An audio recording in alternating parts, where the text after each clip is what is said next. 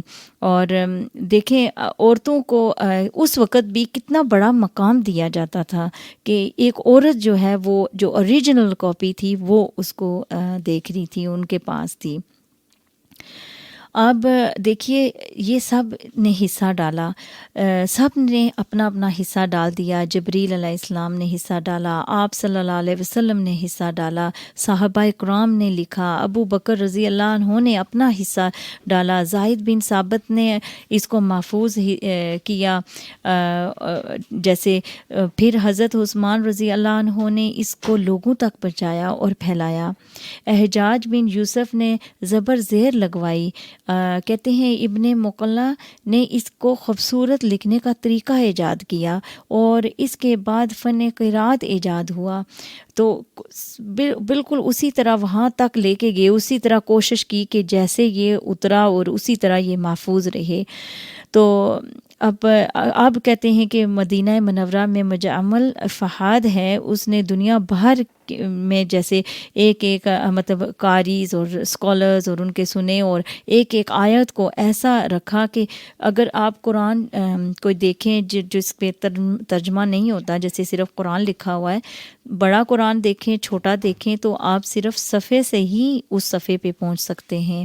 جیسے اگر کوئی کہے میں 562 پہ ہوں تو دوسرا بڑا ہے قرآن اور وہ 562 کھولے تو اس میں وہی آیتیں لکھی ہوں گی، آیا بایا انہوں نے اس کو وہ کر دیا. اب ہمیں دیکھنا ہے کہ ہم جو ہیں اپنا حصہ کیا ڈال رہے ہیں. اور آپ یہ کوئی جیسے آپ کا کام بنتا ہے کہ قرآن سیکھیں، آپ اپنا حصہ ڈالیں، اس کو اٹھائیں اور اس کو ایسے پڑھنے کی کوشش کریں جیسے اس کا حق ہے. اس کے لیے آپ کو محنت کرنی پڑے گی اور سمجھ کر پڑھیں. پڑھنے کی مطلب کیسے دیکھیں کسی کا خط آئے ہمارے پاس، اگر ہمیں کوئی پیارا اپنا خط لکھتا ہے تو ہم سے نہیں پڑھا جاتا تو ہم کتنے لوگوں کے پاس جاتے ہیں کہ ایک دفعہ پڑھ کے سنا دو. کیوں اب جب ہم اللہ سے اتنی محبت کرتے ہیں تو اب ہم کیوں نہ جائیں. اتنے ٹیچرز ہیں، ہم اتنے خوش قسمت ہیں، باہر اتنے لوگ آگے ہیں ہم مڈل ایسٹ سے، اور ان کے پاس جو قرات ہے، جو مخرج ہیں، جس طرح وہ پڑھاتے ہیں، پھر عربی کو سیکھیں، پھر اپنے اس کو جس ترجمے میں آپ زیادہ سمجھ سکتے ہیں، انگلش میں، اردو میں، اس کو سمجھیں. قرآن تو جس طرح ہم خط کسی کا لے کے گھومتے ہیں اور تڑپتے ہیں کہ ہمیں کس طرح کوئی سنائے، اسی طرح کی ایک تڑپ پیدا کریں آپ اپنے دلوں میں. اور رمضان کے مہینے میں دعا کریں کہ اے اللہ تو ہمارے دل میں یہ قرآن کی تڑپ ڈال دے. دیکھیے قرآن پاک کے بھی 5 حق ہیں.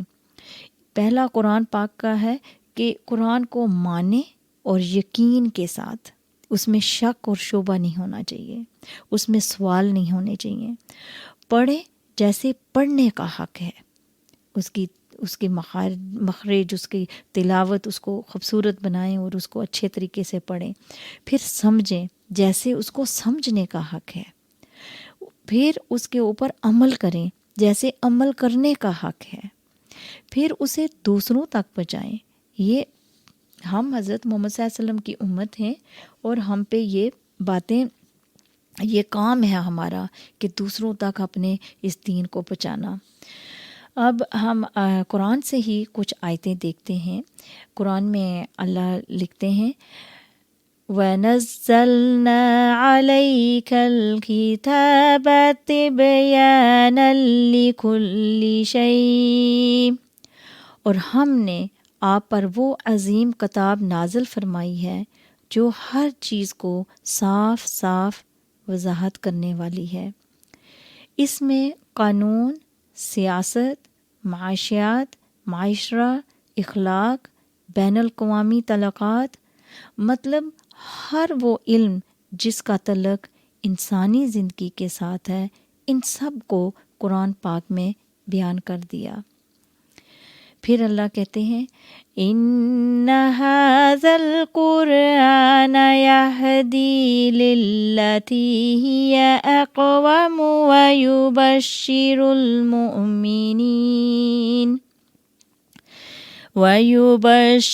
الْمُؤْمِنِينَ الَّذِينَ يَعْمَلُونَ الصَّالِحَاتِ أَنَّ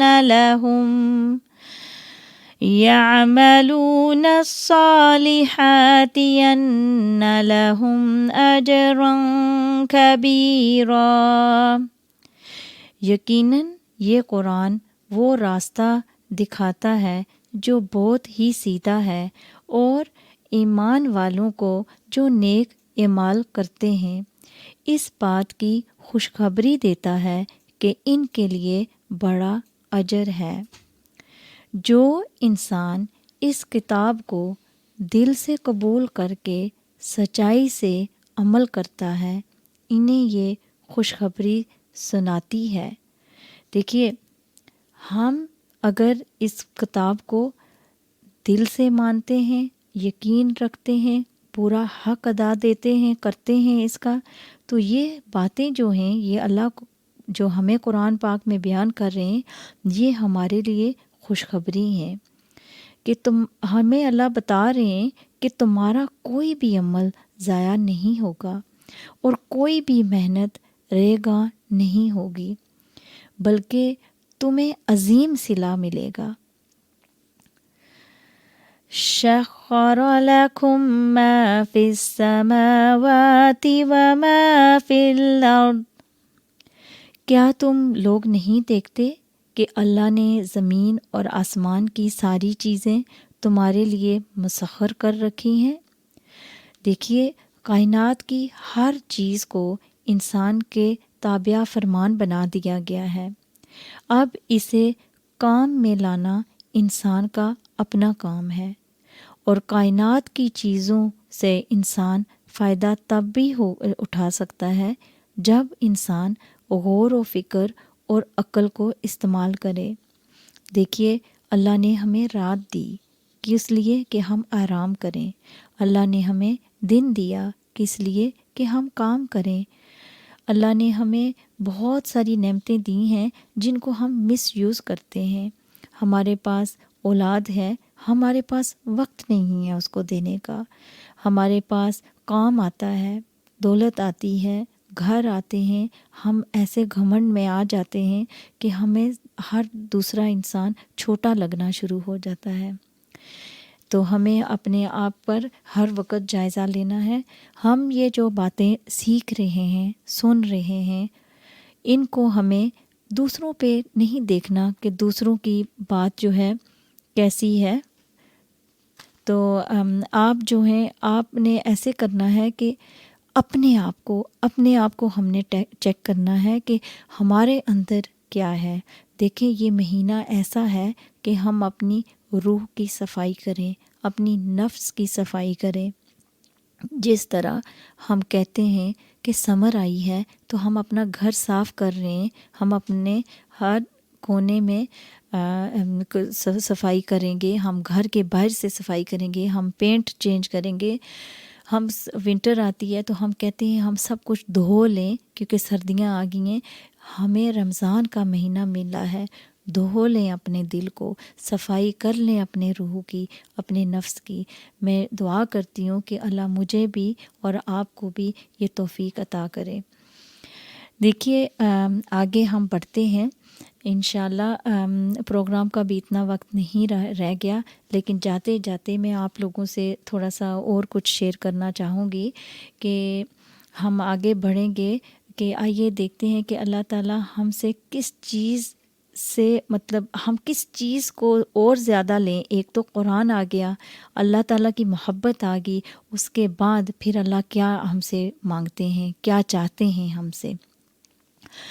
قُلْ إِن كُنتُمْ تُحِبُّونَ اللَّهَ فَاتَّبِعُونِي يُحْبِبْكُمُ اللَّهُ وَيَغْفِرْ لَكُمْ ذُنُوبَكُمْ وَاللَّهُ غَفُورٌ رَحِيمٌ۔ اللہ کہتے ہیں کہہ دیجئے اگر تم اللہ سے محبت رکھتے ہو تو میری تابعداری کرو، خود اللہ تعالیٰ تم سے محبت کرے گا اور تمہارے گناہ معاف فرما دے گا، اور اللہ تعالیٰ بڑا ہی بخشنے والا مہربان ہے۔ اس آیات سے پتہ چلتا ہے کہ اتباع محمد صلی اللہ علیہ وسلم کے ذریعے یہ مقصد حاصل ہو سکتا ہے، یعنی اتباع رسول اللہ صلی اللہ علیہ وسلم کی وجہ سے ہمارے تو اللہ کہتے ہیں تمہارے گناہ ہی معاف نہیں ہوں گے بلکہ تم محبوب بن جاؤ گے۔ اور یہ کتنا اونچا مقام ہے کہ بارگاہ الہی نے انسان کو محبوبیت کا مقام مل جائے۔ آپ صلی اللہ علیہ وسلم کی سنت پر چلنا ضروری ہے، ان کے بتائے ہوئے طریقے پر چلنا ضروری ہے۔ اگر ہم ایسے نہیں کرتے تو پھر ہمارا دعویٰ جھوٹا ہے۔ اس کا مطلب یہ بھی کہ کوئی ایسی چیز نہیں جو اللہ تعالیٰ کو محبوب ہو اور آپ صلی اللہ علیہ وسلم نے بتایا نہ ہو۔ جو بھی اللہ تعالیٰ کی چیز جس کو اللہ پسند کرتے ہیں، محبت کرتے ہیں، چاہتے ہیں کہ یہ ایسے ہو، ایسی کوئی چیز نہیں جو آپ صلی اللہ علیہ وسلم کو اللہ نے نہیں بتائی۔ کوئی ایسا کام نہیں چھوڑا، کوئی ایسا بات نہیں رہ گئی جو اللہ کے رسول کمپلیٹ نہیں کر کے گئے۔ ان کے اوپر ہمارا دین ختم ہو گیا، انہوں نے کمپلیٹ کیا اور وہاں سے ہی ہم نے وہاں تک ہی رہنا ہے۔ اب جب ہم رسول اللہ صلی اللہ علیہ وسلم کی پیروی کریں گے تو وہ کام کریں گے جو اللہ تعالیٰ کو محبوب ہیں، جن کے اوپر اللہ کے نبی کی مہر لگی ہوئی ہے۔ تو اللہ تعالیٰ کی محبت کیا ہے؟ وہ عمل کرو جو اللہ کو پسند ہے، تو اس سے یہ پتہ چلتا ہے کہ اللہ اور رسول کی محبت عمل کا مطالبہ کرتی ہے. خالی محبت نہیں، جو ہمارے عمل ہیں وہ ایسے ہونے چاہیے جو اللہ کے رسول کے مطابق اور اللہ کی وحیز آئی ہیں ان پہ اور انہوں نے ہمیں بیان کی. آگے اللہ کہتے ہیں قُلْ أَطِيعُوا اللَّهَ وَالرَّسُولَ فَإِن تَوَلَّوْا فَإِنَّ اللَّهَ لَا يَحِبُّ الْكَافِرِينَ. کہہ دیجئے کہ اللہ تعالیٰ اور رسول کی اطاعت کرو، اگر یہ منہ پھیر لیں تو بے شک اللہ تعالیٰ کافروں سے محبت نہیں کرتا. اللہ کی جو محبت ہے وہ تقاضا کرتی ہے کہ اطاعت کرو. آپ صلی اللہ علیہ وسلم کی مخالفت سراسر گمراہی ہے. آپ صلی اللہ علیہ وسلم کی اطاعت نہ کرنے والا نافرمان ہے. تو انشاءاللہ آگے ہم مزید اس ٹاپک کے اوپر بات کریں گے. ابھی کے لیے میں آپ سب سے اجازت چاہوں گی. آپ مجھے دعاؤں میں یاد رکھنا، آپ ہماری دعاؤں میں ہیں. السلام علیکم ورحمۃ اللہ وبرکاتہ.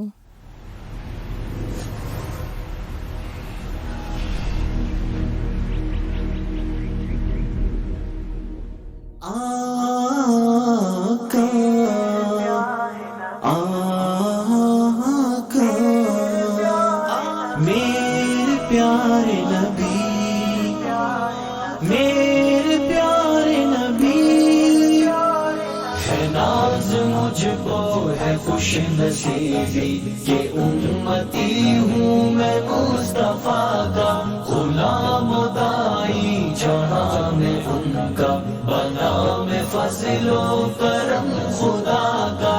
ہے ناز مجھ کو ہے خوش نصیبی کہ امتی ہوں میں مصطفیٰ کا، غلام و دائی جہاں میں ان کا، بنا میں فضل و کرم خدا کا. تیرے زمانے میں کاش اٹھتا تو زندگی میری پھول ہوتی، میں ساتھ چلتا تو میرا سرما وہ تیرے قدموں کی دھول ہوتی، کہ تیرے ہمراہ جنگ و ہجرت میں آزمائش قبول ہوتی. تیری محبت میں سر کٹاتا، میں پاس رکھتا تیری وفا کا. ہے ناز مجھ کو ہے خوش نصیبی کہ امتی ہوں میں مصطفیٰ کا، غلام و دائی جہاں میں ان کا، بنا میں فضل و کرم خدا کا. میرے پیارے آقا، میرے پیارے آقا، امام تو مقتدی میں ہوتا، نہ گرنے دیتا وضو کے قطرے، زمین طائف پہ ڈھال بن کر میں موڑتا سارے سنگ و خطرے. وہ اہل صوفہ وہ بدر والے، جدھر سے ایمان والے گزرے، سرور و تسکین اطمینان کے لطف پاتا میں اس فضا کا. ہے ناز مجھ کو ہے خوش نصیبی کہ امتی ہوں میں مصطفیٰ کا، غلام و دائی جہاں میں ان کا، بنا میں فضل و کرم خدا کا.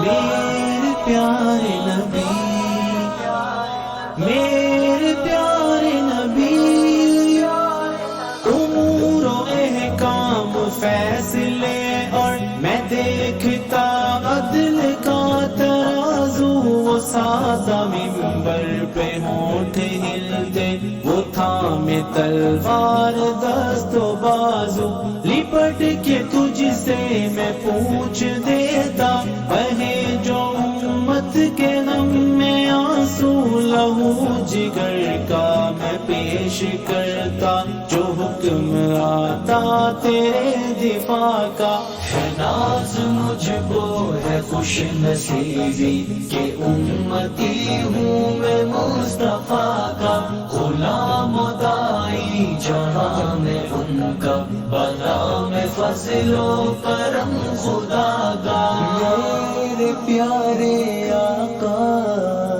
میرے پیارے آقا، نظر اٹھاتے تو دیکھتا میں صحابہ کے قافلے پیادہ، لباس سستا مکان خستہ، قیام لمبا کام سادہ، سحر تا شب کرتا تیری خدمت،